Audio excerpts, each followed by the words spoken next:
नमस्कार दोस्तों, आपका स्वागत है हमारे YouTube चैनल में। हम आपको ये क्लास 12th का लेसन नंबर 6 में एक टॉपिक है मैक्सिमा मिनिमा, यानी कि उच्चतम या न्यूनतम और उच्चिष्ट या निम्निष्ट भी कह सकते हैं। तो उसका ये हमने एक इम्पॉर्टेंट क्वेश्चन करा रहे हैं जो कि बोर्ड में आ चुका है और आगे भी बोर्ड में आने की संभावना रहती है। तो इसे हम देखते हैं क्या है क्वेश्चन।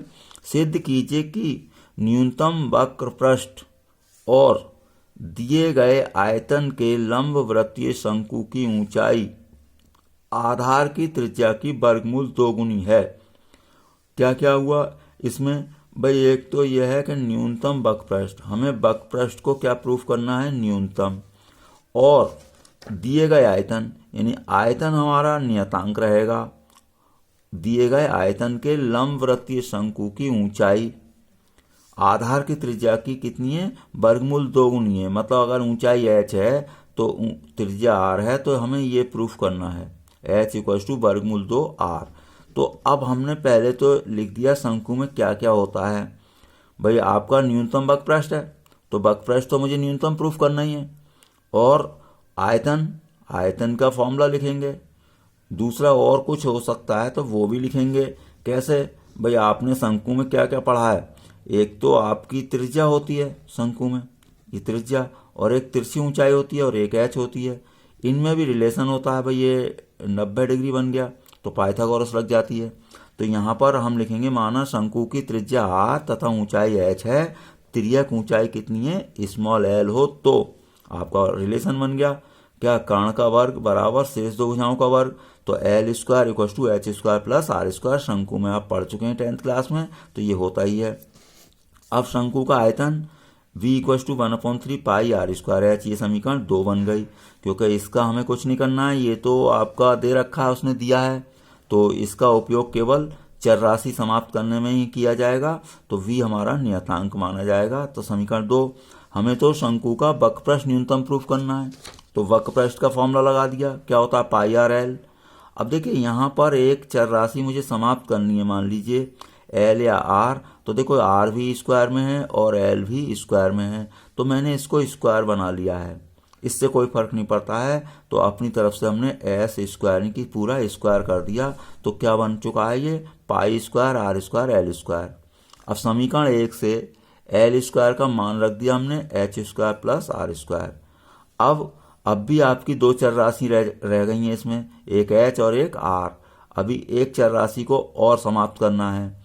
तो देखिए यहाँ से मैं स्मॉल r² को समाप्त कर सकता हूँ, लेकिन ये दो जगह रखना पड़ेगा, तो इसलिए मैंने h को समाप्त कर रहा हूँ यहाँ से।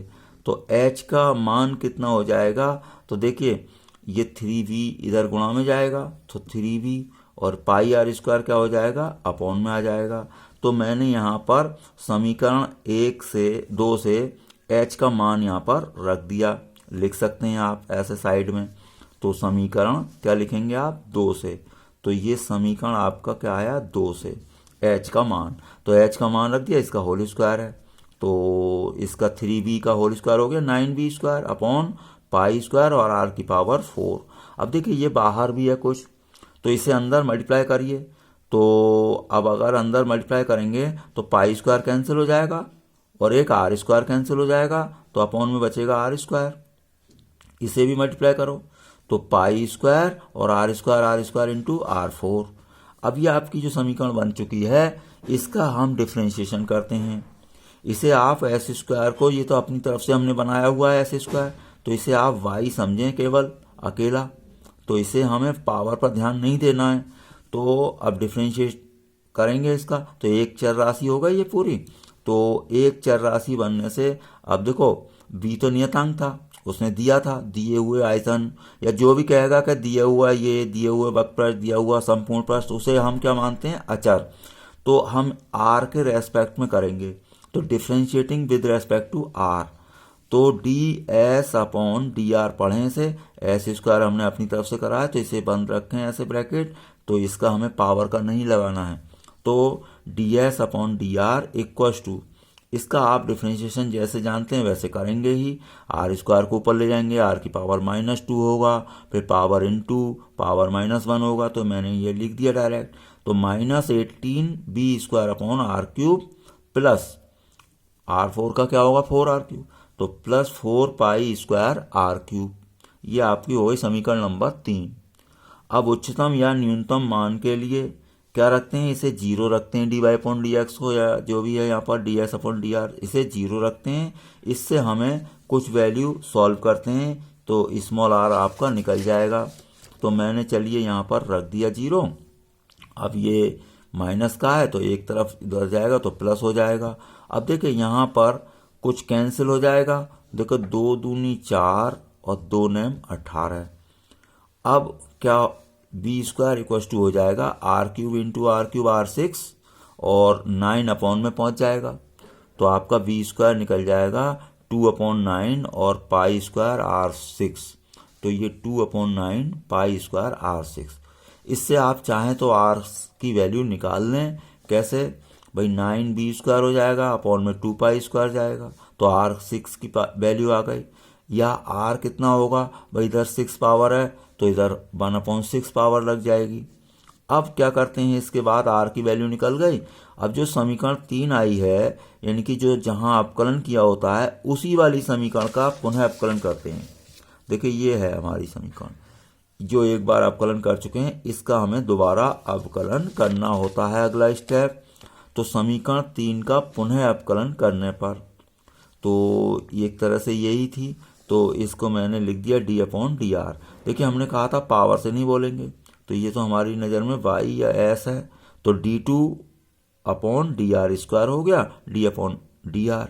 इसका कैसे करेंगे आप अवकलन, भाई वही तरीका अपनाएंगे, r को ऊपर ले जाएंगे तो r की पावर -3 होगी, तो इसका डिफ्रेंशिएशन होगा -3r और होल पावर एक कम तो -4। तो देखिए 18 पहले से ही था, माइनस का और माइनस ही आ जाएगा तो प्लस हो गया ना, तो 18 54 b² और r की पावर -4 तो वो अपॉन में लिख दिया हमने, तो ये भी पॉजिटिव हो चुका है। अब ये r³ का 3r² तो 3 चौक 12 हो गया।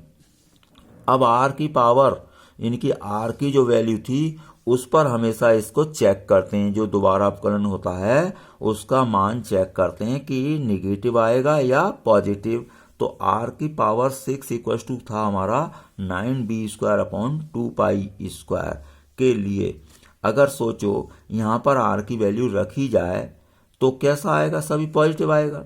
तो यहाँ पर ऐसे लिख दें, रखने से अच्छा है, क्यों, इतना बड़ा मान है, तो हम ऐसे भी लिख सकते हैं कि r की पावर 6 बराबर 9b²/2π² के लिए d2s/dr² कैसा है, धनात्मक है। तो जब धनात्मक होता है तो न्यूनतम होता है, तो अतः वक्र प्रश्न न्यूनतम है। तो देखो किस पर न्यूनतम आया, r की पावर 6 पर, तो इससे हमने फिर v² प्राप्त कर लिया। भाई v² कैसे प्राप्त हो गया, ये 2π² इधर आएगा और 9 अपॉन में आएगा, तो v² = 2/9 π² r की पावर 6।